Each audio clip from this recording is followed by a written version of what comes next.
In the heart of a bustling city, where the streets never seemed to slow and the lights flickered with the pulse of constant movement, there was a small, inconspicuous shop that no one really noticed. Its windows were covered in a fine layer of dust, the sign faded almost to illegibility. Yet, those who took the time to pause and look carefully could read the words. The Timekeeper's Emporium. Inside, the shelves were lined with strange and mysterious objects, old clocks, hourglasses with sands that never seemed to settle, and delicate timepieces whose hands moved erratically, as if they were uncertain of the moment they were meant to measure. The air was thick with the scent of leather, brass, and something like old paper, as though time itself had settled in to rest among the antiques. Behind the counter stood a man, quiet and unassuming, wearing a dark, threadbare suit. His face was sharp, his eyes deep and knowing, yet distant, as though he had seen too much and understood too little. His name was Ezra Vale, and he was the keeper of time. Or, rather, he was the man who sold it. Ezra had never explained how it all began. No one really asked, and he didn't offer. He simply did what he did, selling bottled time to those who sought it. The bottles were clear glass, small enough to fit in the palm of one's hand. They were filled with a shimmering liquid that sparkled as though it carried starlight within it. And when you uncorked them, the scent of old memories would fill the air, familiar, bittersweet, and oddly comforting. The customers were always the same, weary, broken, and seeking something that felt impossible to find in the present. There was the woman who came to buy a bottle of time to undo a mistake she had made years ago, a decision that had torn her life apart. She wanted to take back that one moment, when she had chosen the wrong path. She paid Ezra without a word, took the bottle, and left. There was the man who had lost his family to a war, and now, all he wanted was a single day to go back and tell them how much he loved them before they were gone forever. Ezra offered him a bottle, and the man left with a quiet, almost desperate hope in his eyes. And there was the young man, only a boy really, who had never known what it meant to cherish time until he found himself standing at the crossroads of his life, unsure of which direction to take. He asked for a bottle, believing it could guide him toward the right choice. But despite the many bottles that left the shop, Ezra never saw the faces of those who returned. One cold autumn evening, when the city outside was cloaked in a thick, gray mist, a young woman entered the shop. She had the look of someone who had been wandering for too long, her eyes tired but sharp, her clothes simple but worn. She paused before the counter, studying Ezra with a gaze that seemed both questioning and resigned. She wasn't like the others who came in with desperate hope in their eyes. There was a quiet sadness in her, a kind of weariness that seemed to settle in her bones. "I'm looking for something," she said, her voice steady, but with an undertone of something unspoken. Ezra studied her for a moment, his gaze never wavering. "What is it you're searching for?" he asked, his voice low and even. Lily hesitated, and for a moment, she seemed lost in thought, her fingers gently tracing the edge of the counter. "I don't know," she said softly. "I've been running from the past for so long, and it's finally caught up with me. I need to make things right, to find peace." Ezra's eyes darkened, and for the briefest of moments, something like recognition flickered behind them. He knew the weight she carried. He had seen it before, in others, but never quite so clearly.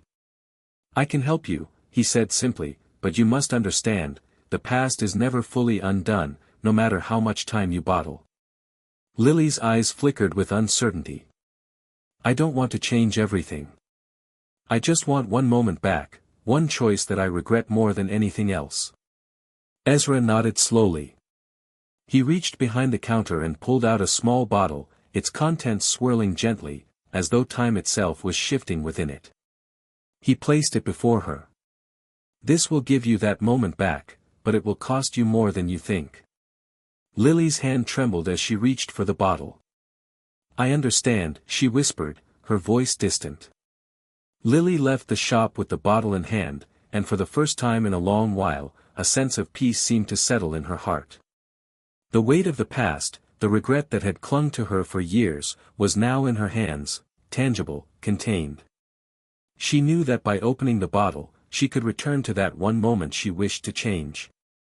But the question lingered in her mind: what would happen when that moment passed? She stood at the edge of the city, overlooking the park where she had first met him, the man she had loved and lost, the one she had left behind all those years ago. The regret, the anger, the pain, all of it rushed back to her. Lily uncorked the bottle. The air around her shimmered with the soft glow of the liquid, and as she inhaled, she felt herself slipping away from the present. She was no longer standing on the edge of the city. She was back, in the past, just before she had walked away from him. Her heart raced as she saw him standing across the park, waiting for her, just as he had all those years ago. This was her moment, her second chance. But as she moved toward him, she realized something: she wasn't the same person anymore. The woman who had made that choice, who had turned her back on him, wasn't the woman who stood there now. Lily stopped, her feet rooted to the ground. The bottle still shimmered in her hand, but she knew now that even if she took that step, she couldn't erase what had been. She had already made her choice. And sometimes, the weight of the past was something that couldn't be fixed by going back.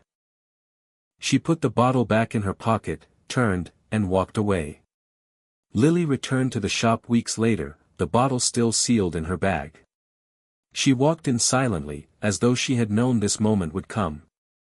Ezra looked up from his desk, his eyes soft with understanding. "You didn't use it, did you?" he asked quietly.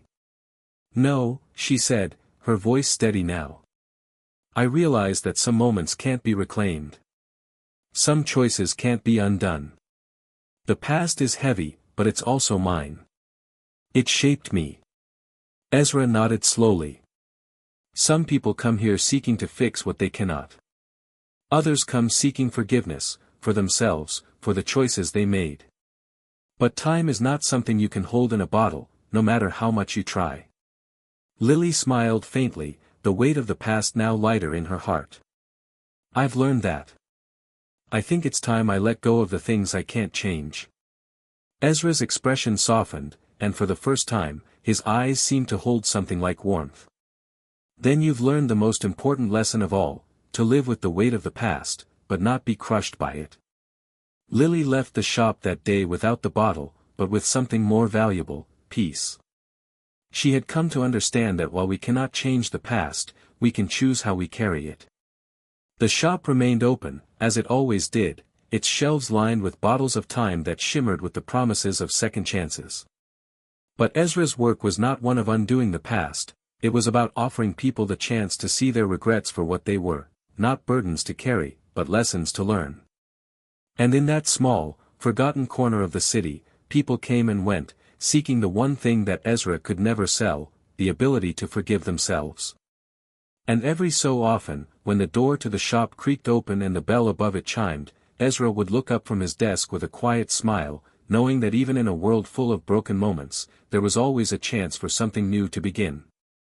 The man who sold bottled time, a soft breeze tale about the weight of the past, the nature of regret, and the quiet hope that comes with moving forward.